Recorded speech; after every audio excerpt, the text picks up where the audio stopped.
Deuteronomy chapter 31. Then Moses went out and spake these words to all Israel. I am now 120 years old, and I am no longer able to lead you.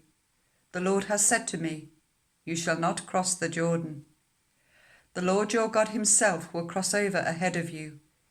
He will destroy these nations before you, and you will take possession of their land. Joshua also will cross over ahead of you, as the Lord said, and the Lord will do to them what he did to Sihon and Og, the kings of the Amorites, whom he destroyed along with their land. The Lord will deliver them to you, and you must do to them all that I have commanded you. Be strong and courageous. Do not be afraid or terrified because of them, for the Lord your God goes with you. He will never leave you nor forsake you. Then Moses summoned Joshua and said to him in the presence of all Israel, Be strong and courageous, for you must go with this people into the land that the Lord swore to their ancestors to give them, and you must divide it amongst them as their inheritance. The Lord himself goes before you and will be with you. He will never leave you nor forsake you. Do not be afraid. Do not be discouraged. So Moses wrote down this law and gave it to the priests, the sons of Levi, who carried the ark of the covenant of the Lord, and to all the elders of Israel. Then Moses commanded them, At the end of every 7 years, in the year for cancelling debts, during the festival of tabernacles, when all Israel comes to appear before the Lord your God at the place he will choose, you shall read this law before them in their hearing. Assemble the people, men, women, and children, and the foreigners residing in your towns, so that they can listen and learn to fear the Lord your God and follow carefully all the words of this law. Their children, who do not know this law, must hear it and learn to fear the Lord your God as long as you live in the land you are crossing the Jordan to possess. The Lord said to Moses, Now the day of your death is near. Call Joshua and present yourselves at the tent of meeting, where I will commission him. So Moses and Joshua came and presented themselves at the tent of meeting. Then the Lord appeared at the tent in a pillar of cloud, and the cloud stood over the entrance to the tent.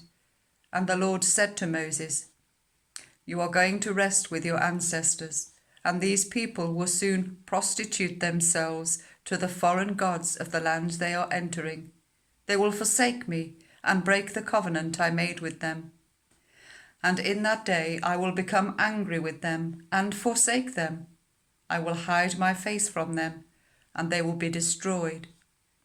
Many disasters and calamities will come on them, and in that day they will ask, Have not these disasters come on us, because our God is not with us? And I will certainly hide my face in that day, because of all their wickedness in turning to other gods. Now write down this song and teach it to the Israelites, and make them sing it, so that it may be a witness for me against them. When I have brought them into the land flowing with milk and honey, the land I promised on oath to their ancestors, and when they eat their fill and thrive, they will turn to other gods and worship them, rejecting me and breaking my covenant. And when many disasters and calamities come on them, this song will testify against them, because it will not be forgotten by their descendants. I know what they are disposed to do, even before I bring them into the land I promised them on oath. So Moses wrote down this song that day and taught it to the Israelites. The Lord gave this command to Joshua son of Nun, Be strong and courageous, for you will bring the Israelites into the land I promised them on oath, and I myself will be with you.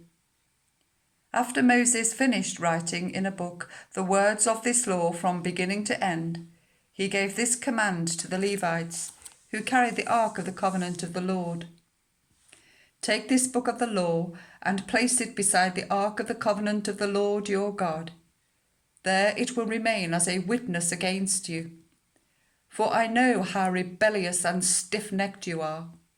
If you have been rebellious against the Lord whilst I am still alive and with you, how much more will you rebel after I die? Assemble before me all the elders of your tribes and all the officials, so that I can speak these words in their hearing and call the heavens and the earth to testify against them. For I know that after my death you are sure to become utterly corrupt and to turn from the way I have commanded you. In days to come, disaster will fall on you, because you will do evil in the sight of the Lord and arouse his anger by what your hands have made. And Moses recited the words of this song from beginning to end in the hearing of the whole assembly of Israel.